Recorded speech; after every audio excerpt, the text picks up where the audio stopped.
सिंह और आप देख रहे हैं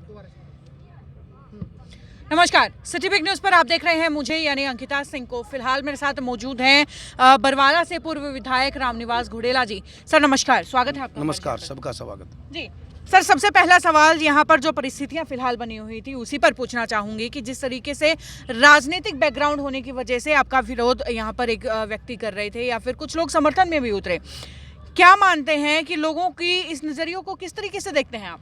नहीं, चलो ये कोई एक आधा भाई को कोई गलतफहमी हो कि भाई रामनिवास तू जैसे कि आज आया है या कोई मान ले भाई तू वोटा खातर आया ना। देख भाई, किसानों का आंदोलन है, कोई वोटा खातर नहीं जाता और ना कोई आज वोट देवे किसी ने, ठीक है नहीं। तो कोई विरोध वाली कोई बात नहीं, हमारे भाई है ये हल्के के।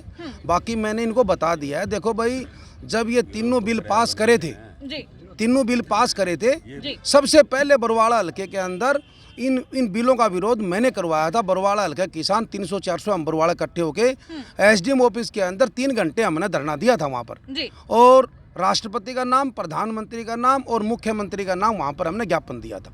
और एसडीएम साहब थे नहीं, हमने कहा जब तक एसडीएम साहब नहीं आएंगे तब तक हम एसडीएम ऑफिस से नहीं उठेंगे। तो हम वहीं पर बैठ गए, हम 3 घंटे बैठे रहे। उसके बाद में डीएसपी रोहतास आया और वो हमारा ज्ञापन लेके गया था। तो ये मतलब है, बाकी कोई हमारे से नाराज नहीं है, सारे हमारे भाई, हमने बता दिया था। और उसके अलावा फिर डाबड़े की बात आई। डाबड़े जब पूरे देश के अंदर हमारे जो प्रधान जी है, जितने भी किसान संगठनों के, उनका आदेश होया था कि भाई फलानी तारीख को पूरा भारत का चक्का मान ले जाम होना चाहिए। उसमें हम डाबड़े गांव की तरफ से किसानों का मैसेज आया कि आपने यहाँ पर बैठना जाके। तो हम वहाँ पर जाके रोड के ऊपर 3 घंटे बैठे, जहाँ पर आप भी गए थे, ठीक है नहीं। और उसके बाद में फिर किसानों की तरफ से फ़ोन आया था कि आज हम सेक्रेटेरिएट में धरना देंगे। तो वहाँ पर हमारे भाई जो प्रधान जी अभी बोले, मियाँ सिंह जी भी थे, शमशेर नंबरदार जी, वहाँ पर हम फिर वहाँ पर बैठे गए, माले धरने पे फिर गए थे, ठीक है नहीं। माइये टोलो भी गए। हाँ, ऐसी कोई बात नहीं है। देखो हम किसानों के साथ। हाँ, आज तो सिर्फ एक आदमी जोड़ने का काम है, चाहे किसान हो, चाहे व्यापारी हो, चाहे कर्मचारी हो, चाहे मजदूर हो।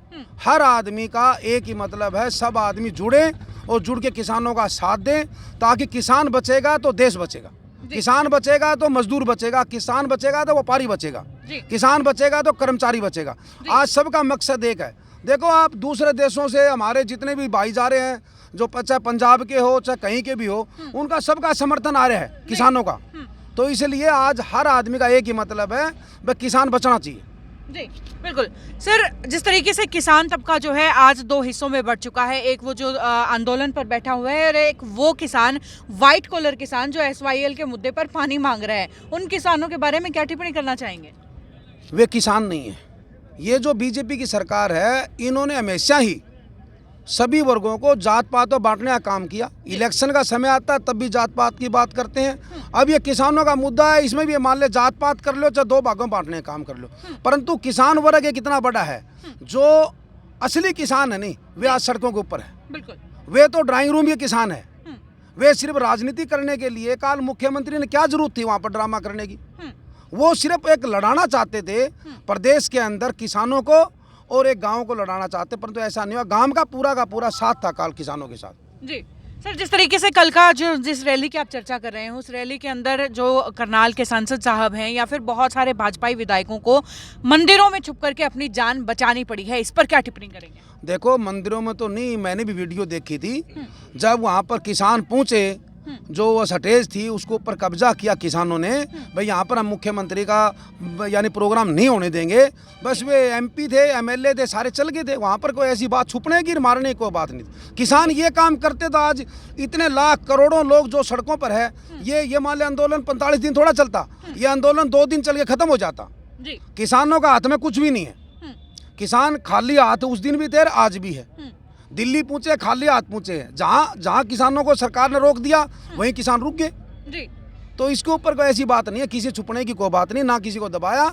जब किसान चल गए वे अपना आप उठ के चल गए। जी सर, आज हरियाणा के डिप्टी स्पीकर रणबीर सिंह गंगवा जी से बातचीत की थी, उनसे पूछा था कि हाल ही में उन पर जब हमला हुआ था उन्हीं के क्षेत्र आर्यनगर के अंदर, तो उनका कहना था कि वो किसान नहीं बल्कि कुछ जो थे शरारती तत्व थे।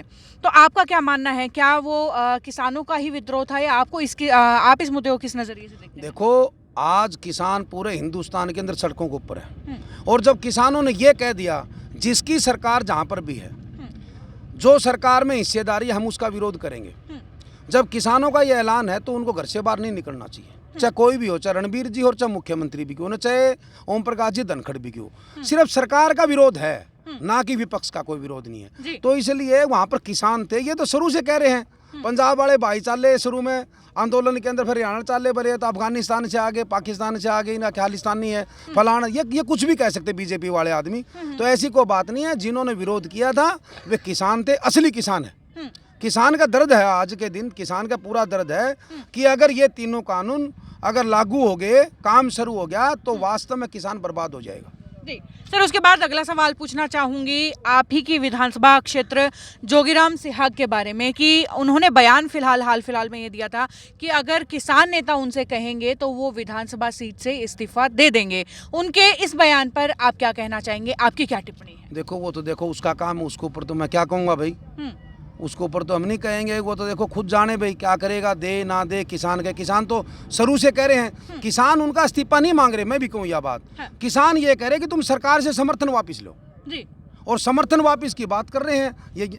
ये बैठे हमारे प्रधान जी बैठे हैं किसान यूनियन के, मान ली हिसार के, इनका भी एक ही मकसद है कि आप सरकार से समर्थन वापस लो, आप एमएलए पने से इस्तीफा ना दो। तो ये तो देखो उसने सोचना है, प्रधान हमारे एमएलए साहब ने सोचना है भाई उसने क्या करना चाहिए जी। ठीक है। इसके साथ ही अभय सिंह चौटाला जी ने आज ही कुछ ही समय पहले जो है इस्तीफा लिख करके ज्ञानचंद गुप्ता जी तक पहुंचा दिया है और कह दिया है कि 26 जनवरी तक अगर ये मामला नहीं सुलझता है तो मेरा इस्तीफा आप कबूल कर लीजिएगा। इस्तीफा लिख करके उन्होंने भेज दिया है। उनके इस इस्तीफे को किस तरीके से देखते हैं, क्या कि ये कोई राजनीतिक चाल है, या इस पर क्या टिप्पणी करना चाहेंगे? चलो राजनीति तो किसानों के साथ क्या हो रही है, वो आपका मान ले चाहे ट्रैक्टर लेके चलो, जगह जगह धरने के ऊपर वहाँ पर गए भी है, वहाँ पर दिल्ली में, तो इसमें राजनीति नहीं। आज को वोटिंग थोड़ी हो रही है, आज को राजनीति नहीं है, आज तो किसानों का साथ है। अगर किसान एकले अगर कोई प्रोग्राम करे तो प्रोग्राम कमजोर हो जाता है। सभी वर्गों का समर्थन है, जैसे कर्मचारी है, कर्मचारी यूनियन का समर्थन है। को राजनीतिक पार्टियां जो सरकार में हिस्सेदार नहीं है, अगर वे किसानों को समर्थन देती तो मजबूती मिलती है इसमें, चाहे उसमें अभय सिंह चौटाला जी हो, चाहे आदरणीय नेता हमारे चौधरी भूपेंद्र सिंह जी हुड्डा भी क्यों नहीं हो, ठीक है नहीं। अगर ये समर्थन देते हैं तो किसानों को मजबूती मिलती है और सरकार उसमें कहीं ना कहीं दबाव में आने का काम करती है जी। क्या मानते हैं, आखिरी सवाल आपसे पूछ रही हूँ, क्या मानते हैं कि ये जो आंदोलन है कब तक चलने वाला है, सरकार जो है कब तक झुकेगी, कितना समय और लगने वाला है? देखो मानना तो ये कि सरकार ने मानना चाहिए। एक बहुत बड़ा मुद्दा है, इन्होंने सरकार ने हमेशा ही, चाहे कर्मचारी हुआ, चाहे व्यापारी हुआ, चाहे मजदूर हुआ, आंदोलन तो 6 साल में बहुत हुए, परंतु इन्होंने मुंह में आंगली दे दे के देखा तो किसी का दांत नहीं लिकड़े। परंतु अब की बार किसानों का आगे आ गए, ठीक है नहीं। तो ये किसानों को देख रही है बार बार, इतनी बार मीटिंग करने की जरूरत ही नहीं है। किसानों ने विरोध कर दिया, 45-46 दिन हो गए, सरकार ने मान लेनी चाहिए भाई। अगर जिस चीज़ की माने जरूरत ही नहीं है तो वह चीज़ क्यों लागू करने लग रहे हमारे ऊपर। तो ऐसी बात है कि सरकार झुकना चाहिए, सरकार को मानना चाहिए। नहीं तो भाई 26 तारीख की बात है, 26 तारीख को जो परेड करेंगे उस परेड में हम भी शामिल होंगे दिल्ली। लेकिन अंदेशा मैंने आपसे पूछा सर, क्या अंदेशा है कि कब तक ये आंदोलन चलने वाला है, अंदाजा एक बार थोड़ा? आंदोलन तो देखो, हमें जो हमारे नेता है, किसान नेता 40 के करीब हमारे संगठन है, उन नेताओं के जब हम बयान सुनते हैं नहीं, उन्हीं के बयान से हम आगे चलते हैं। उनके बयान सुनते हैं 2024 तक ही हमारा आंदोलन चल सके।